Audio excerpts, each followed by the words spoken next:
I'm glad to be with you. Again, we're going to start the class for Romans. We talked a little last week, or looked at some of it last week, but I'm just going to start all the way over because not everybody got to see what we were talking about last week. So the quick idea here, there are 27 books in the New Testament.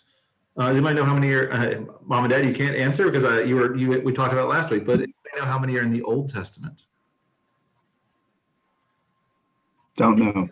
Don't know. There are 39. So I learned this. My grandmother's church was Medina Cumberland Presbyterian Church. I learned it when I would go and visit them, and they'd take me to Sunday school, and I learned all of these facts from them. And I mainly remember that there's 39 books in the Old Testament, 27 in the New Testament, because they said, oh, look, it's just an easy math equation. There's 39 in the Old Testament, 3 times 9 is 27. Yep. As a result, I have always remembered how many books are in the Old Testament and New Testament. I can't necessarily name them in order or do some of that stuff, but I've always known the numbers.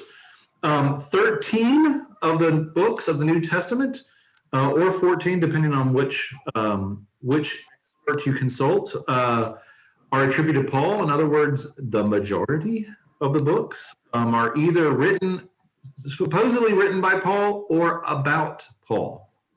He looms large in the New Testament, to say the least. But there's probably only really 7 that are from him, right?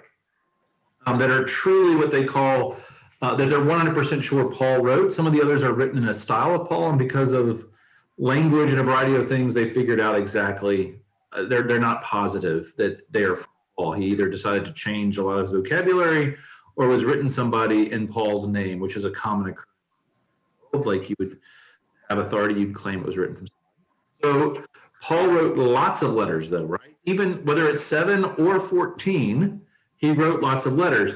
Almost all of them address churches that he started and are dealing with pastoral issues in those communities. Right? That's what most of the New Testament is about, is whether you're talking about Philemon or 1st or 2nd Corinthians, 1st or 2nd Thessalonians, all are issue-driven letters, right? Paul hears that the church he was working with in Corinth is having problems, and so he writes a letter to say, here's how y'all need to deal with those issues. So when you say pastoral issues, you mean he was being pastoral to them to help them. Right. Well, or pastoral issues in that here's something going on in the community, and the pastor has to come in and deal with it as well, right? So in times he's absolutely pastoral in that sense of he is a caring, loving presence, and other times he's literally telling them to cut that out. The famous one in Corinthians is that the rich families were, when they would do communion, everyone would bring wine, and they would bring food, and they would have sort of an agape feast. Mm-hmm. And the rich families would bring really nice wine and really nice foods and sort of have the ultimate picnic. And then some of the poor families didn't even have food, and the rich families weren't sharing. And so he would say, like, we need to share everything in common. The community needs to come together at times, like for communion. And it's very much a shot at those rich families that were just sort of having their own feast and not allowing anyone else in. Right. So then those were like, and this is also what all we have are the letters that Paul wrote, or the ones that are in the book. We don't have somebody who wrote a letter to tell Paul that there was an issue in the first place. So we have to sort of guess what the issue was. It's not usually too hard, but we literally look at, here's what Paul recommends as the correction. And we go, well, if that's the correction, then it was probably something around sharing food, right? If he's saying, y'all need to share food and realize that there is no rich or poor, Greek or slave or free, man or woman, right? And we can sort of go, oh, so maybe it was a rich poor issue. Maybe it was a slave or free issue. Maybe the slaves weren't getting bread, right? All of it, and we just sort of piece it back together from the argument. One of the classic ways to understand this, so First Corinthians is the first letter we have of Paul's letter to the church in Corinth, right? But in it, Paul says, in my previous letter. So 1 Corinthians, most people think it's probably 3rd or 4th Corinthians, Paul's 3rd or 4th letter to them. It's just that we haven't kept the other letters. They either weren't important or they just plain got lost over time. And so 2 Corinthians is even likely two letters that are pieced together and edited together, and so that we have, again, they're all from Paul. It's all clearly part of him, but there's sort of two introductions and two conclusions, and so it's probable that they just took two and put them together to make what is now 2 Corinthians. In almost every case, Paul is he is seen managing his churches through letters. That's obviously, as he wanted to plant more churches, he would leave someone in charge, but then people would write him a letter and he would engage and respond.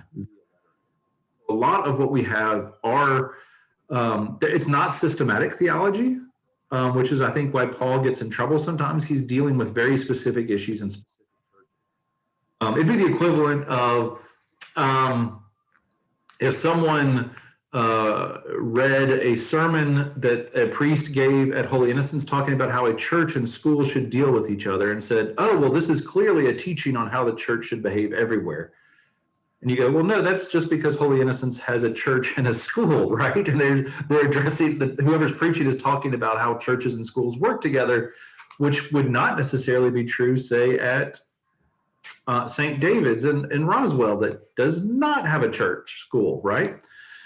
And so Paul gets a lot of flack sometimes because they'll say, oh, well, he said this, and that's really not helpful for the larger church. And you're like, well, it may have been helpful for that community he was writing. He wasn't necessarily going, I'm writing letters to address every Christian issue for the next 2,000 years. That wasn't in his, Paul actually was pretty sure that Jesus was coming back before he died.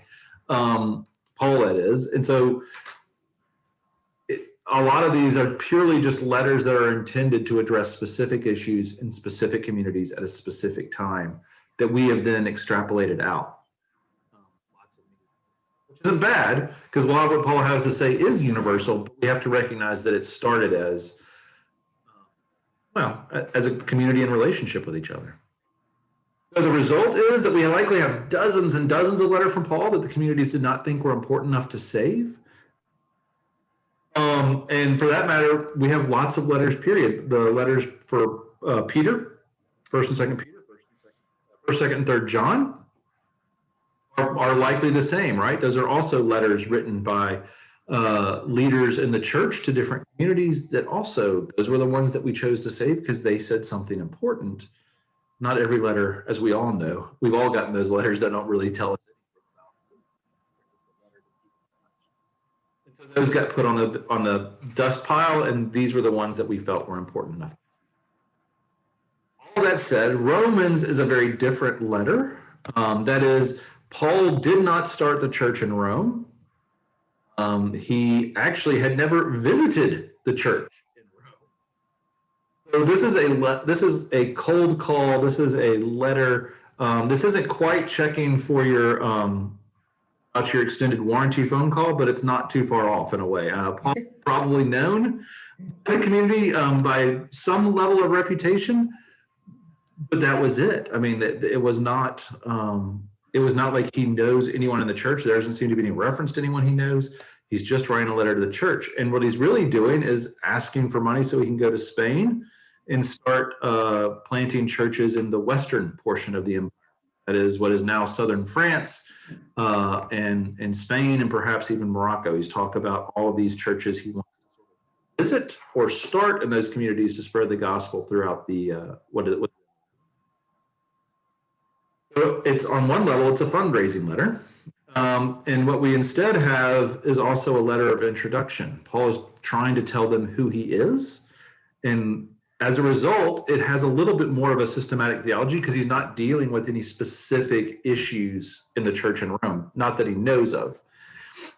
There's definitely some issues in all of the churches in the ancient world because they are all a combination of faithful Jews that had believed Jesus was the Messiah, and Greeks, or actually they're not necessarily Greek, non-Jews, pagans that had come over and had heard the story of Jesus and could now be included in the covenant. And so it was two very clear communities. You had the Jewish community on one side, and you had the pagan or the believing community, but definitely not anything beyond that. So these two different groups they're trying to figure out what each believes and what each does. And so what we have as a result is Paul's theology on the major issues of the day, right? He sort of generalizes a little bit more than he's asking, what about the Jews? And what about the Gentiles?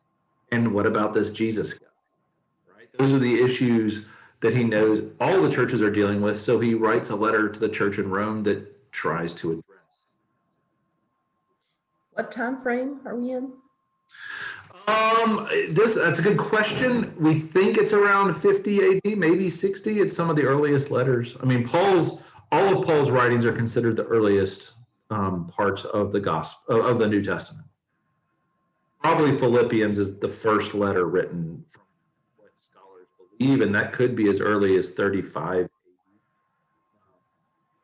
Paul had about a 10 to 15 year ministry there doing all of this work. So it's somewhere in that time frame. They think this one tends to be one of the later dated ones simply because he's been bouncing around what is the sort of Greek and Turkish peninsulas, planting churches and working there.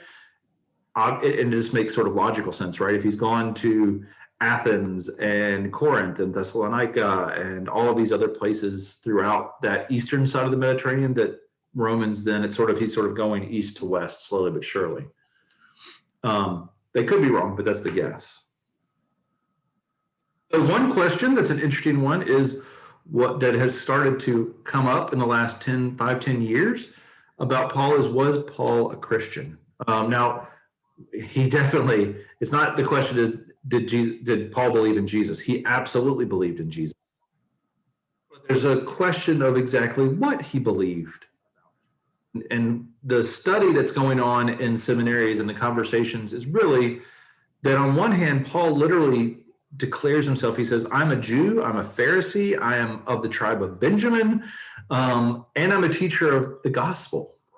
And that's what he understands himself to be. He doesn't use the term Christian, call himself anything new. But he definitely says that he follows Christ and follows Jesus. So it's probably, when we talk about what did Paul believe of Christianity or of this new faith, is nothing like we know now. And that is, we have 2,000 years of history that we have wrestled with all sorts of details. Questions about, well, what is Jesus like versus the Holy Spirit? And what is the Holy Spirit like versus God? And what is God like versus the Holy Spirit? All those kinds of things that literally the next 400 years of Christianity wrestled with mightily. Paul didn't have any of that, and certainly not a clarity on it. He just knew that he believed in Jesus and he was the Messiah. Right? And so what the whole area of study is wrestling with is, what did the earliest church believe? And what can we say that they believe from their writing versus what we have developed for 2,000 years? Now, some of this we can name. They're guessing.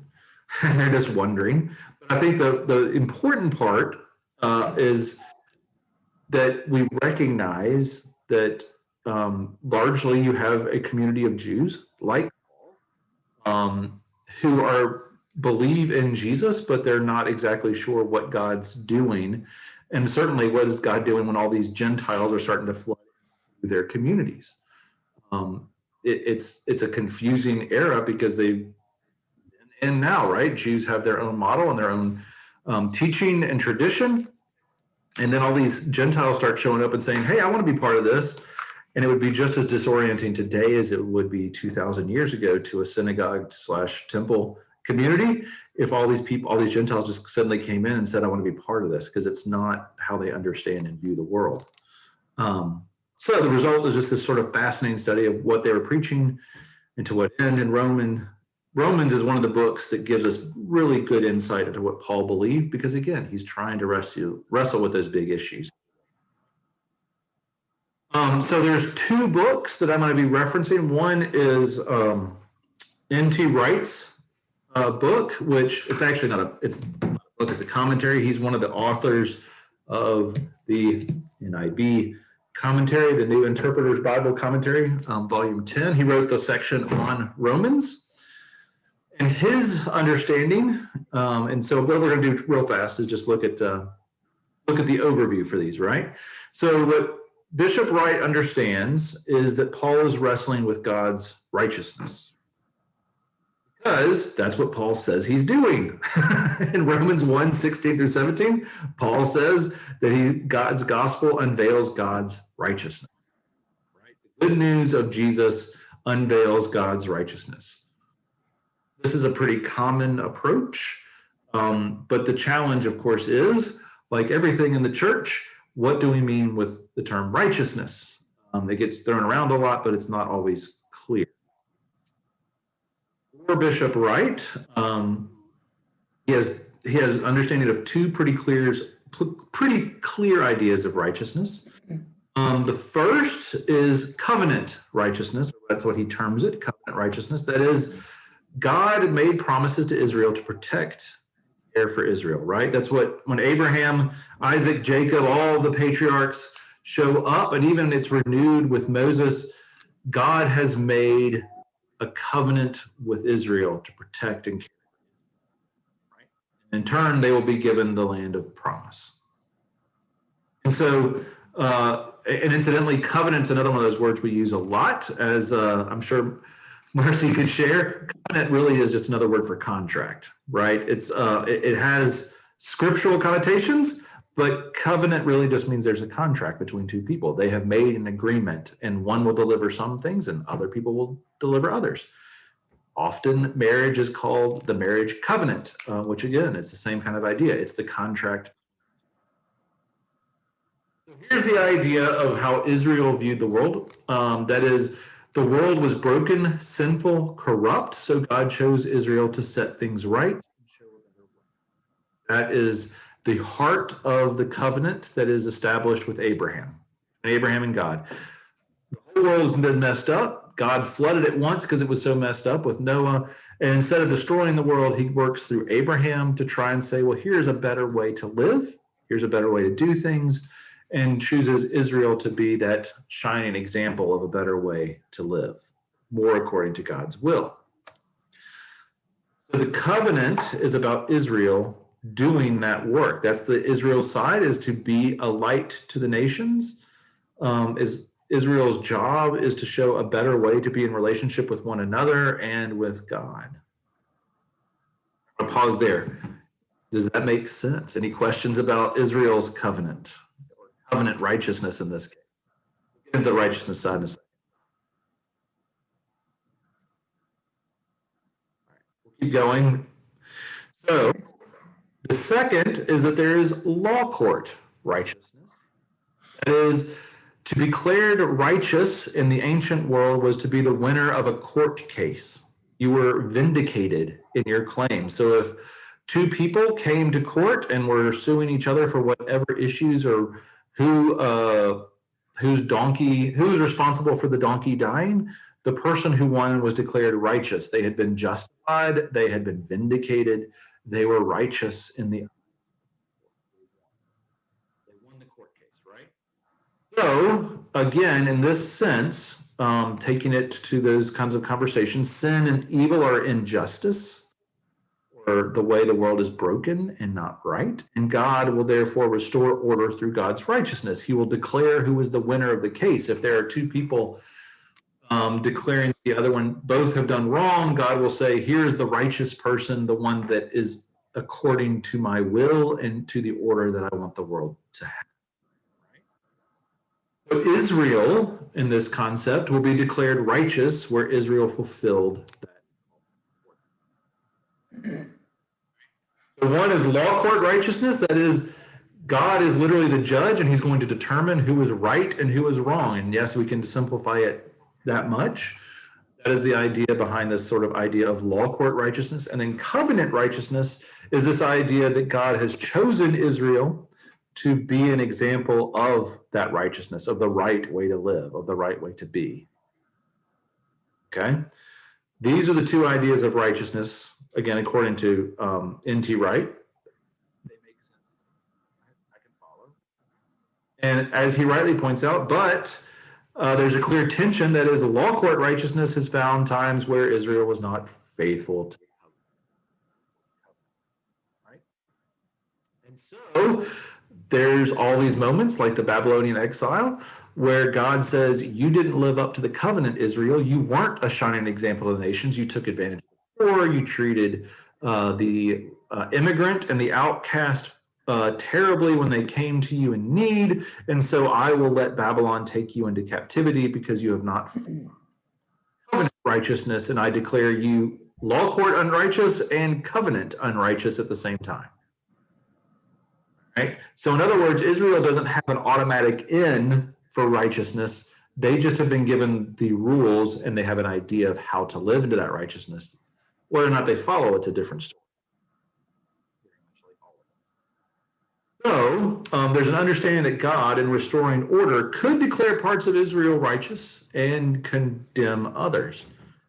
Which is what we would all say with Christians as well, right? That God has forgiven us through Jesus and loves us as children. And at the same time, God could say, yeah, but you didn't do what I asked you to do. Covenant that I've extended to Christians, you haven't lived up to that either. So, all of that is background, prologue to say that N.T. Wright sees Paul working on what God's righteousness will be in the book of Romans. Paul became an apostle to the Gentiles because he understood that God's promises to Israel were being fulfilled, so it was time to bring in the Gentiles. This is straight out of Isaiah, that there will be at the end times this moment where God is basically fulfilling all of God's promises to Israel. And when that happens, then the nations will stream to Jerusalem, as the whole world will start to realize that that righteousness, covenant righteousness, is a better way to live than the pagan ways and the Gentile ways of living. All right. So for Paul, he became an apostle, partly on that road because, of course, Jesus called him to be, but also because he understood once he had been called that this is what was going on, that the Gentiles were now being welcomed into Israel. Which again, this is sort of that idea, while we would say, oh no, Paul recognized that he was starting a new church. He probably was really more on these lines. He thought that everybody was just coming into the promises that God had made with Israel, with some new wrinkles with Jesus, but still. So, fundamental question that Christians have been dealing with then and now is, well, what about the Jews? What about God's promises to Israel? If there's a new promise now, what about the covenant, right? What about the 613 laws of Moses? What about all the other stuff? This is what Romans is concerned about. Paul's whole letter to Romans is working out God's righteousness as revealed in the gospel. What does all of that mean, and how does it work? So again, on some level, Paul is wrestling with what about the Jews? As a Jew, he's wondering about this. And as a apostle to the Gentiles, he's wondering the same. So Paul is connecting the work of Jesus Christ. Explicitly, this is what he does in Romans, to the covenant of Abraham to understand what is happening with Jews and Gentiles alike. So as we go through the book, we'll talk about this more and it'll make more sense. Trust me, I'm giving you the really hard stuff first, but this is so you have an idea of what Paul is really trying to address, at least what we think Paul is trying to address. Again, he doesn't say, apart from that beginning, he's dealing with God's righteousness, but he doesn't exactly say all those assumptions that are in the system. All right, write further notes that Rome considered it. Well, actually, let me pause right there. Questions about that, about God's righteousness, covenant righteousness, lawsuit recognition. We got a lot of righteousness floating around and all kinds of questions happening right now. Perfect. I explained it perfectly. Good. We got it all figured out. No problem. It'll be more clear when we actually get into reading the text and start engaging it. You'll hear a lot of Paul talking about righteousness, and then we have to start unpacking a little. But it'll make sense, I promise. So, Bishop Wright, who was Bishop of Durham in England, by the way, he's also a known scholar. He teaches at St. Andrew's University in Scotland now as their biblical New Testament theologian. But Wright further notes that Rome considered itself the seat of justice and righteousness. All right? So remember, he's writing a letter to the church in Rome, and there was a cult in Rome for the goddess, and it looks like Uistia. There wasn't a J all day, so or Justitia, or justice. There's a goddess for justice that was worshipped, just like the new Caesar cult. And in both cases, justice and the peace, the Pax Romana, were both a result of this work that Caesar and the goddess Justice had provided. That thanks to all of their conquering of the world, the peace of Rome had now settled across the known lands, and that was you should worship Caesar, you should worship the goddess of justice, because that's where it all came from. Rome was the heart of justice and the heart of that new peace in the world. All right. Well, N.T. Wright notes that that's what was going on in the world. And then Paul clearly, in writing this letter to the church in Rome, says, hey, peace and justice doesn't come from this random goddess. It doesn't come from the Caesar cult. It comes from the gospel of Jesus Christ. That there's a higher justice, that there's a peace that is without conflict and without crucifying people and killing them. And persecuting them the way that the Pax Romana worked. The Pax Romana worked through domination and death, versus the gospel of Jesus that was a peace of God through love and through forgiveness, right? And so Paul, this is one of those things, we're trying to get an idea of the context that Paul wrote these letters in. So as he writes again as a Jew, with this idea of covenant righteousness. He writes as a Pharisee, a teacher of the law of Moses, talking about a sort of lawsuit righteousness. And he writes as someone in the first century who recognizes that Rome believes itself to be the center of peace and of justice. And Paul is very clearly saying, not so fast, not so fast. God has a greater claim here than Caesar or this goddess of Justia, justice. So that's N.T. Wright's argument. Kathy Grieb, one of my professors at Virginia Seminary, brilliant woman, wrote a book called The Story of Romans, where she understands the book, again, as a defense of God's righteousness. She has a very similar idea that if Paul says this is about the gospel of Jesus and the gospel that is then related to God's righteousness, she has that same idea. She takes it slightly differently and and this is simplifying her argument, but put bluntly, we should hope that God's promises to Israel are true. If not, why should we trust God's promise in Christ? If God just chooses to give up on the Jews to start something new with Christians, then what's to stop God from giving up on us at some point when we get too ornery and starting over again with a new group? Latter-day Saints or Muslims or anyone else, right? And so Kathy's argument is really pretty much the same idea of God's righteousness, that God will declare certain groups right and certain groups wrong, but also that God's promises, therefore, his covenants, God's covenants with God's people are true and are trustworthy. So in this argument, Kathy's very much concerned that we want God to stay true to the covenants of Abraham, Isaac, and Jacob, and we want God to uphold the covenants for Moses, because if God gives up on them, we're in trouble. We're all in trouble, right? And additionally, she notes that, Paul writes about this, that Christianity is grafted into the root of Judaism. There's an image that is used, I think it's the 11th chapter of Romans, where Paul says Christians are a branch, a new branch that God has grafted onto the tree of Judaism. All right.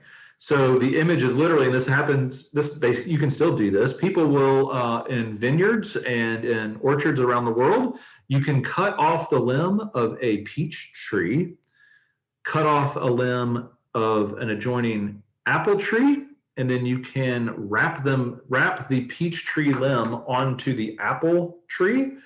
And that is called grafting. You wrap it together while it's still open. and they will grow together, and the apple tree will begin to produce peaches on that peach branch. They learned that in the ancient world, and we can still do it in the modern world. Most people don't realize it's one of these weird things you can do, but that is the image Paul uses.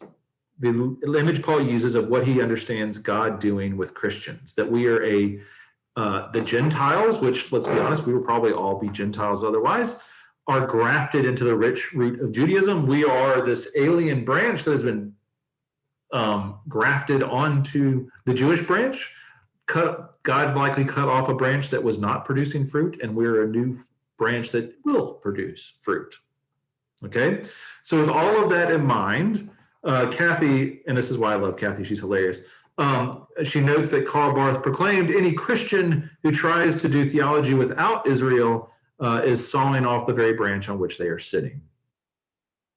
If we are just a branch of Judaism and you say we don't need Judaism, then you're sawing off the branch you're sitting on. You're cutting Christianity off from the very thing that gives us the ability to be in connection with God. So we have to wrestle with what God's doing. So who is Karl Barth? Karl Barth is a German theologian who worked from 1930, 1960, something like that. Okay. It's theologian that Kathy just used a quote from him about that same idea. He wrote a book, a book. It's called The Church Dogmatics. It's about 2,000 pages where Karl tries to explain everything in the world. He's like a lot of those guys who start doing theology. Once they start down a road, they keep giving answers. And Karl Barth actually is great. You can sum up all of his work. It's very rudimentary and it's not always fair. But Karl basically is always like, it's all about God. It's not about you. Right. So if you say, "Oh, I've got to go do this," he usually will say, "Is that what God wants you to do, or what you want to do?" Is Karl's fundamental question that he keeps bringing into the equation, which is why a lot of preachers and theologians love Karl. He rightly says theology is about God, not about us. So we've got to figure out what God wants us to do, not the other way around. So, all that in mind, we're going to be using the 3 books to help us walk through Romans. One, Catherine Greaves' The Story of Romans. Which it's a short little book. It's actually written to be used by groups, small groups. We'll also use N.T. Wright's commentary from the New Interpreter's Bible. And then Leander Keck, who's a professor at Candler, he wrote Romans, another commentary. He ends up having the same conversation about righteousness, nothing as distinct as in each case, what we're going to be wrestling with is God's righteousness, and the fundamental question that we'll be wrestling with, again, is what is God trying to do with us? What is God doing with faithful Jews, and how do we work together in God's kingdom? That's what Paul's wrestling with. So there we go. That's the overview. Questions, thoughts, comments, as I give you this huge swath, but I wanted y'all to just again, try and set a little bit of a foundation of where we're going. Next week, we'll open the book and start reading and looking at those first chapters, and you'll start to see really quickly. This is where Paul spends 4 and 5 chapters just wrestling with what's Abraham's covenant and what does it mean, and what do we do with it as Gentiles, right? And what do Jews do with it, and all that kind of idea. Bill, I do have a question. Yeah. If Paul didn't start the church in Rome, who started it? And is the church in Rome a Jesus-believing church? Is that why it's called church in this case? Right. So yes, this is true throughout the empire, that what we think happened, and again, we don't have perfect actually we have no records of how exactly it happened, but Rome was a very connected empire, right? You had all roads lead to Rome. They spent a lot of time and money engineering roads because they understood that commerce and connection was what kept the empire going. And so Paul did not start the church in Rome. It was absolutely a believing community that is believed in Jesus and in the gospel. But again, exactly what they believed, we can't name because they didn't write down. As a church in Rome, we believe these 12 things. They were a community that worshiped Jesus as God. And most likely they got their information the same way most of the Roman Empire got their information for everything. People wrote letters, people traveled. It was an empire that was very connected. And so almost as soon as Jesus dies and Easter happens, the apostles start to go out and tell the story. And other people tell the story about this Jesus guy. Again, we know that for the Passover, Jews from around the empire came to Jerusalem, a city that was probably around 80,000 people, swelled to, in some estimates, 1 million people was the estimate for how many people showed up for Passover, for the Feast of the Passover. Jesus was crucified during the Passover. So this is something where literally a million people, or if not hundreds of thousands of people, were exposed to, heard about Jesus on that Friday and Sunday in the 33 AD. And those stories just started to immediately spread across the empire, maybe in large ways, maybe in small ways, but it's universally understood that it started largely, Roy, with Jewish communities, right? It was that the Jewish communities, and this is what Paul does everywhere he goes. His first stop, any town he goes to visit, is in the synagogue. And he teaches at the synagogue and tries to tell them about Jesus. And they either say, well, we disagree, you go your own way, or they get really mad and they have him arrested. There's two options for Paul. After that, then he starts some people leave the synagogue and go with Paul or with Peter or with Barnabas or whoever the people are who are telling these stories, and start to form a community that believes in Jesus. And so, again, it's this sort of very organic, not planned sort of process of people just telling the story, and then it gradually creates more. And Paul and others who were passionate about it go on the road and start telling the story passionately and converting people that way. Okay, thank you. Sure. Yeah, that's a good thing to name, because it is, we think of it almost like Paul's the only person planting, but there's lots. There's one point where Paul, I think it's 2 Corinthians. I get them confused. Where Paul gets very frustrated when he's talking about baptism, because the church in Corinth, they're saying, oh, well, I was baptized by Paul. And other groups say, I was baptized by Apollos. We don't know who the heck Apollos is, other than he's clearly another evangelist that Paul was competing with, right? That was teaching and telling about Jesus. And so some people thought Paul was more important. Some people thought this Apollos guy was more important. To Paul's credit, he goes, it doesn't matter who baptized you as long as you believe in Jesus, right? The person who did that is not as important as the person you're following and believing in. And so there's weird, again, this is where we learn sort of sideways our history of the early church, where Paul goes, don't worry about who you got baptized by. And you go, well, I guess there was an issue with who was baptizing, right? That they're all guessing on.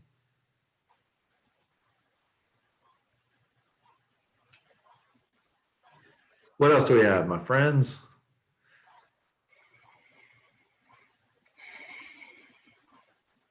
Well, good. So next week we'll jump in. We'll hopefully Karen will be done with her dog training, getting her puppy all ready to go. And so she'll be back. Lynn is hopeful to be back as well. Keep him in your prayers for a quick recovery, and we'll just see you all next week. Yeah. What happened to, what did Lynn, was it a knee surgery or?